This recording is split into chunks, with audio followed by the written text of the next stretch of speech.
Hello friends, स्वागत है आपका नॉलेज टॉकिंग पे। आज हम नेक्स्ट देखेंगे। कल से हमने शुरू किया है आप लोग के लिए जीएनएम का स्पेशल क्लास, जो कि आपका अभी एनाटॉमी चल रहा है। बहुत जल्द इसको ख़त्म किया जाएगा। तो कल हमने सेल के बारे में कुछ देखे थे क्वेश्चन, आज हम आगे देखेंगे। आज आपका ये सेल ख़त्म हो जाएगा, उसके बाद आपका टिश्यू शुरू होगा।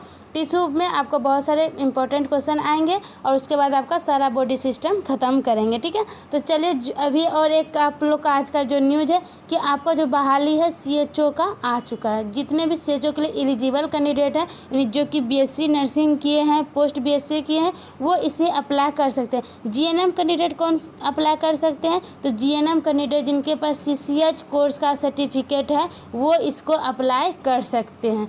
ठीक है, और देखिए इसमें जो सीट है आपका टोटल 4500 सीट है, जिसमें से आपका जनरल के लिए तो सीट दिया नहीं है। और देखिए सबसे बड़ी बात जीएनएम के लिए बहुत ही कष्ट की बात है कि बिहार सरकार जो है आपका सीसीएच का जो कोर्स है वो करा नहीं रही है और उन्होंने वैकेंसी निकाली हुई है। तो इसमें तो कॉमन बात हो गया कि आपका सिर्फ बीएससी और पोस्ट बीएससी ही इसमें अप्लाई कर पाएंगे, लेकिन ऐसा नहीं करना चाहिए था। जीएनएम कैंडिडेट को भी इसमें मौका देना चाहिए, क्योंकि अगर आपने कोर्स नहीं करा रहे तो ये कहाँ से करेंगे कैंडिडेट, क्योंकि और जगह से बिहार में तो कहीं हो नहीं रहा कि स्पेशल आप सीसीएच कोर्स कर सके। ये 6 महीने की कोर्स होती है जो कि अभी बिहार सरकार नहीं करा रही है। ठीक है, ये आपका लास्ट कोरोना के टाइम पे ही कराया था 20 में, उसके बाद नहीं आपको सीसीएच कोर्स नहीं कराया। पहले ये जो है आपको बिहार सरकार कराती थी, अभी नहीं करवाई है। ठीक है, चलिए तो आज का जो चैप्टर है वो देख लेते हैं, उसके बाद आगे फिर देखेंगे। ठीक है, तो फर्स्ट क्वेश्चन आपका है माइटोकॉन्ड्रिया का आकार कैसा होता है? तो पहला ऑप्शन आपका गोलाकार होता है, जूते के समान होता है, अंडाकार होता है, लंबा होता है। तो इसमें अगर आपको सही आंसर पता है तो आप लोग आंसर लिखिएगा। तो इसका सही आंसर आपका है जूते के समान होता है। नेक्स्ट क्वेश्चन देखते हैं। नेक्स्ट आपका माइटोकॉन्ड्रिया की खोज किसने की थी? फर्स्ट ऑप्शन आपका जे थॉमसन ने किया था, अल्टमैन ने किया था, डी डुबे ने किया था, कैमिलो गोल्जी ने किया था। आप लोग को जो पता है आप लोग आंसर कीजिएगा। तो देखिए इसमें क्या है, माइटोकॉन्ड्रिया का जो खोज है अगर आप गूगल सर्च करेंगे तो इसमें आएगा कोलिकर करके आता है। ठीक है, कोलिकर। लेकिन जो आपको इसका आंसर लिया जाता है इसमें आपका ज़्यादा फेमस है अल्टमैन, जो कि आंसर आपका अल्टमैन ही लेता है सारे एग्जाम में। ठीक है, अब नेक्स्ट चलते हैं। ये अल्टमैन का जो है आपका 1886 होगा। 1886 में इन्होंने इनका आता है कि खोज किया था। ठीक है, आगे चलते हैं। कोशिका का पावर हाउस किसे कहते हैं? कोशिका पावर हाउस यानी ऊर्जा गिरी किसे कहते हैं?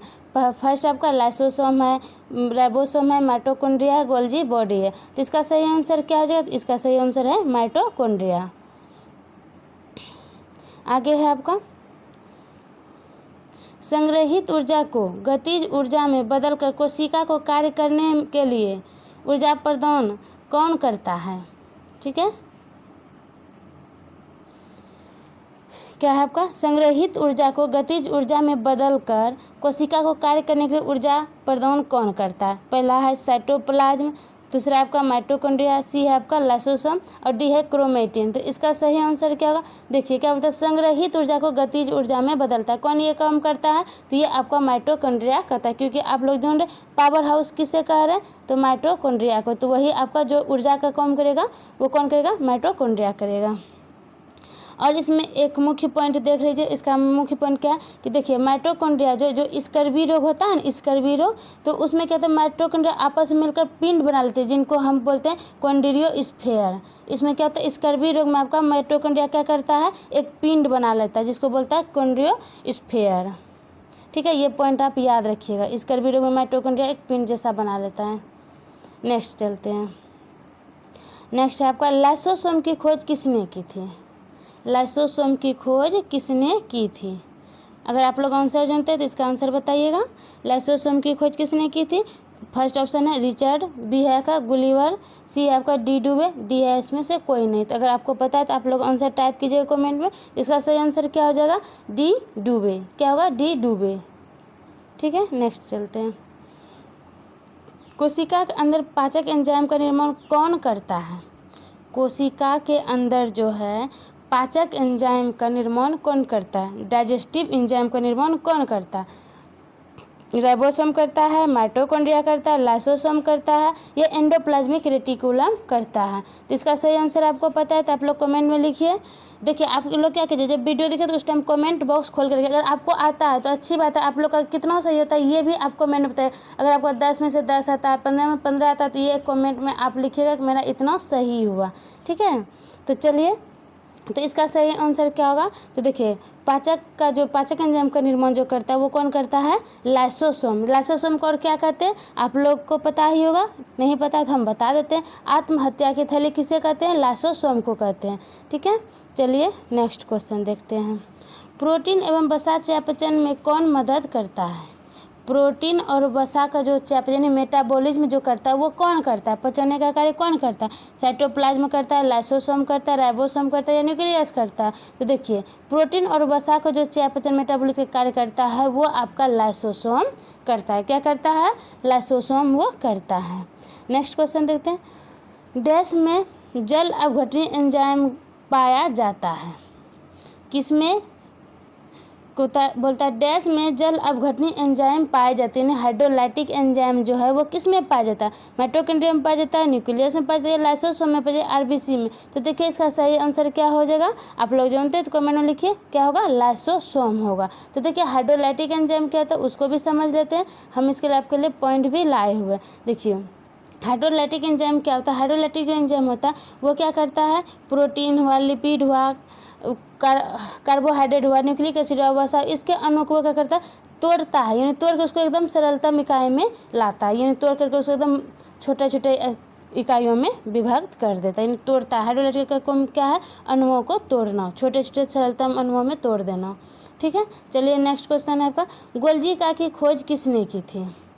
गोल्जी का की खोज किसने की थी। देखिए हम जितने भी माइटोकॉन्ड्रिया पढ़ रहे हैं, लाइसोसोम पढ़ रहे हैं, गोल्जी का पढ़ रहे हैं, एंडोप्लाज्मिक रेटिकुलम पढ़ रहे हैं, ये सब क्या है, ये सब आपका क्या है, ये सब आपका सेल ऑर्गन यानी सेल के अंदर जितने हैं यानी कोशिकाओं जिसको बोलते हैं वो उसके बारे में हम लोग देख रहे हैं, उसका क्या क्या कार्य होते हैं। ठीक है, तो आगे आपका गोल्जी का की खोज किसने की थी, कैमिलो गोल्जी ने की, या गोल्डस्टीन ने किया, या अल्बर्ट ने किया, अल्टमैन ने किया। तो गोल्जी का की खोज किसने की, तो उसके नाम पे ही है, इसका सही आंसर क्या हो जाएगा, कैमिलो गोल्जी। कौन किसने किया था, कैमिलो गोल्जी। तो कब किया था, तो इन्होंने 1897 में किया था। कब किया था, 1897 में किया था।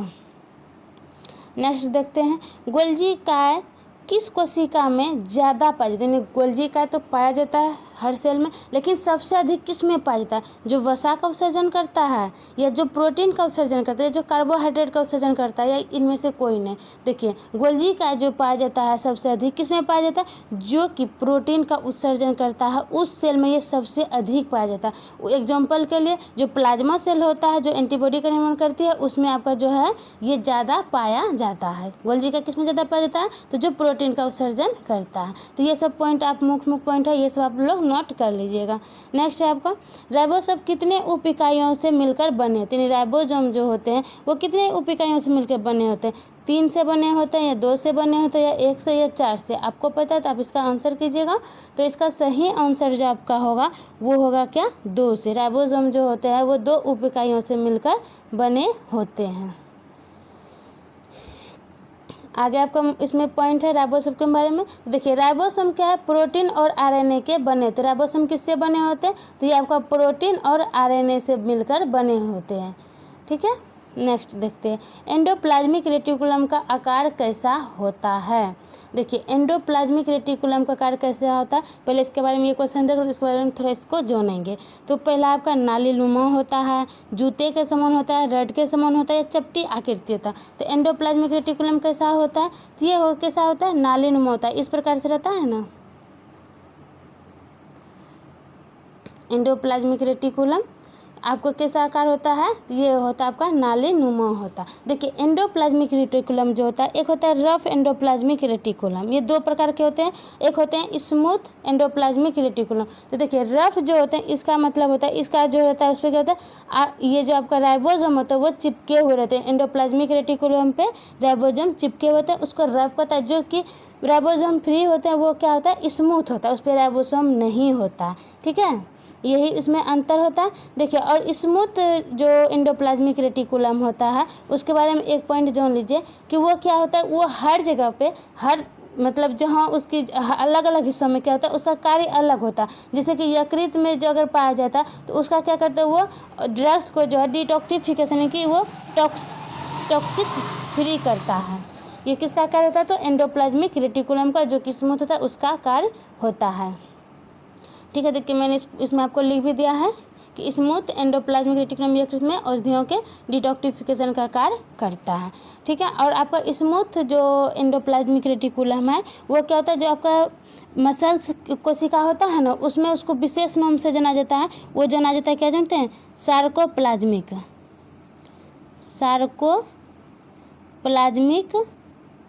रेटिकुलम के नाम से जाना जाता है, जो कि कैल्शियम आयन का संग्रहण करता है। कैल्शियम आयन का संग्रहण करता है, यानी आपका जो मसल्स में सेल्स में जो पाया जाता है, मसल्स के सेल्स में, उसको क्या बोलते हैं, सार्कोप्लाज्मिक रेटिकुलम।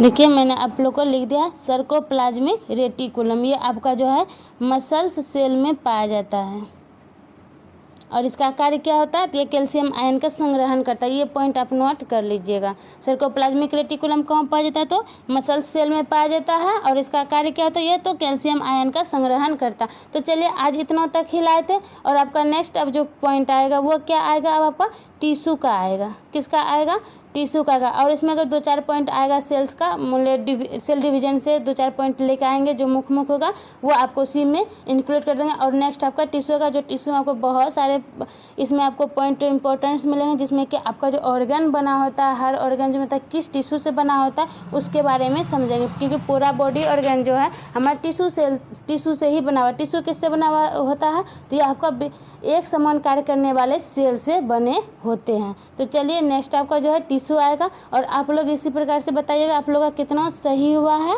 जितना आपका सही हुआ आप अपना कमेंट में लिखिएगा, ठीक है।